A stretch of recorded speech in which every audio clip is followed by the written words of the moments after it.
video I'm going to hop on him and continue with the leg yield work, this time ridden. We're going to cover some different exercises that you can do with the leg yield under saddle, the aids that are required, and also cover any problems you might encounter and how to correct them.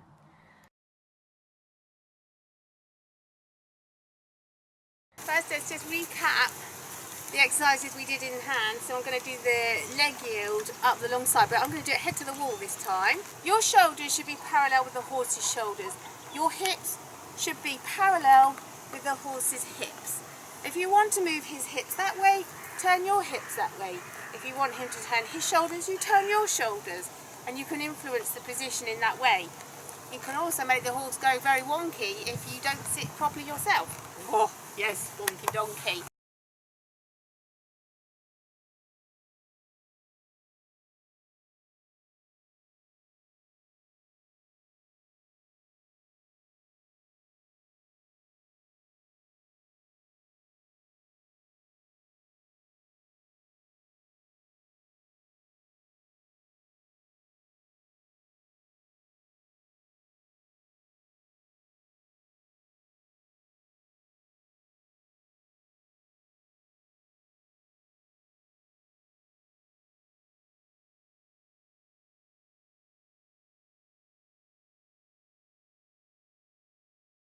I'm aiming to demonstrate for you that although my leg there was asking for his haunches to move sideways up the track, it's not being brought back too far. It doesn't come back from the knee. Any degree it does come back is from the hip, and it shouldn't be really any more than just behind or on the girth, depending on the level of the horse's training. And use the leg in a timely fashion, nudge and yield. As this leg was about to cross or lift off the floor, I'd be aiming to nudge and say lift that leg and cross it. It's pointless just to be randomly kicking the horse. And if you squeeze and sustain the squeeze, you deaden the horse to the leg, but you're also more likely to collapse here. Approach the head to the wall exercise by riding towards the fence on a diagonal line, and then keep my position of shoulders and hips rotated anti-clockwise in this instance as I use my left leg to nudge him up the track. The fence acts as a braking mechanism, so you don't need to use too strong a hand.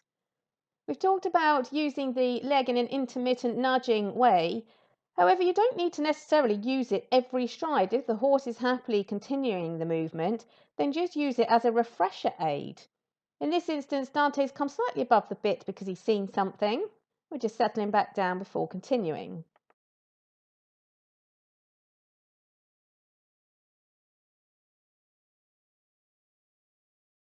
I initially teach the exercise in walk, so it's in a slower gait, although it is easier for the horse to leg yield in trot when he's crossing a diagonal pair. I'm going to use this example to show you how everything can go completely wrong from very slight problems. Here my shoulders have rotated anti-clockwise and his haunches have escaped to the outside. My outside guarding leg has not done enough to prevent this happening.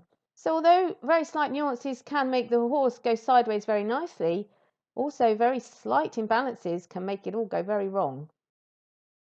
The next exercise is going to be in trot, a 3/4 line back to the track. I aim to keep my shoulders and hips facing forward. If he was to make me rotate clockwise, we'd end up going on a diagonal line straight back to the track.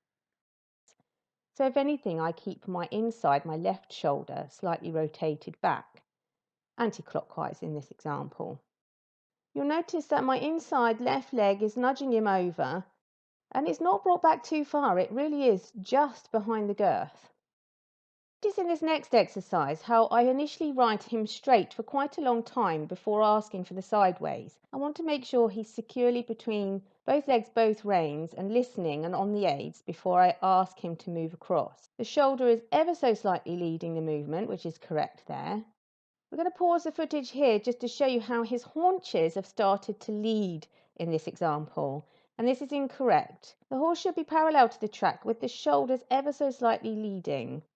Next, we're going to ride a leg yield from the track back towards the centre line. So first I'm going to change his flexion to position right. My right leg has become my inside leg, and I'm going to nudge it in a timely fashion as his right hind leg is about to leave the floor. That's now, now, now. Next is an excellent exercise to keep the horse on the aids and well balanced. First, we're going to leg yield on the diagonal away from the track in position right. I'm then going to change the flexion of the horse and my position to position left and leg yield him back towards the track. People often ask me where the inside leg should be to ask the horse to move sideways.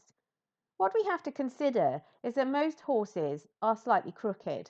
It's our job to make them equally supple on both reins and straighten them. If your horse finds it easier to move sideways with the haunches more than through the shoulder, then the inside leg should be positioned at the girth, not really brought back at all. The outside leg should then be guarding the haunches from escaping. Your outside rein in this instance can even be open slightly to show the horse the way.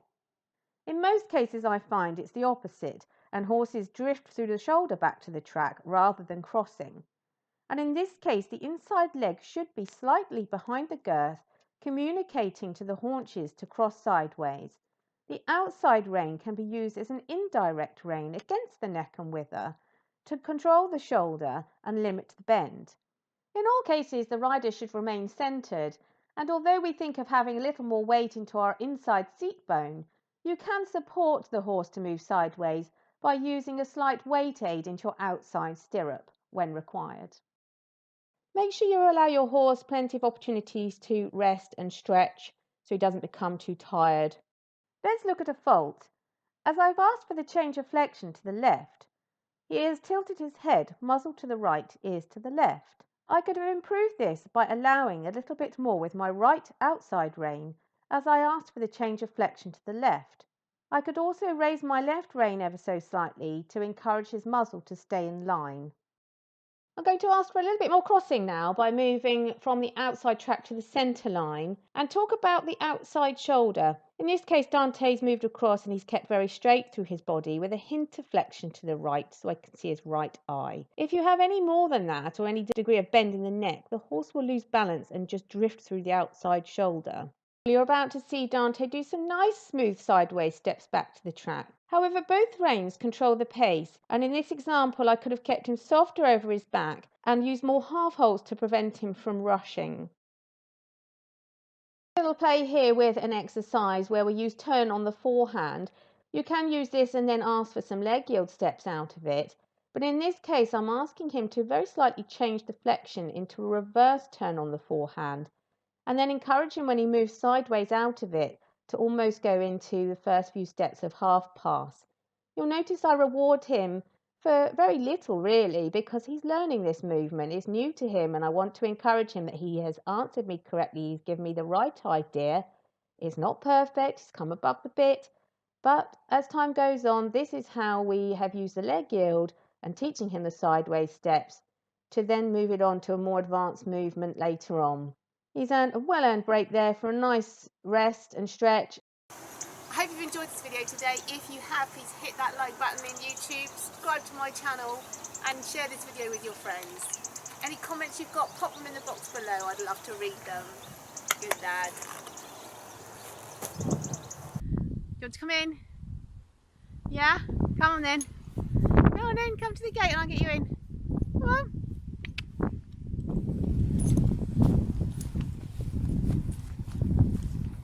Give it a daddy. Good boy.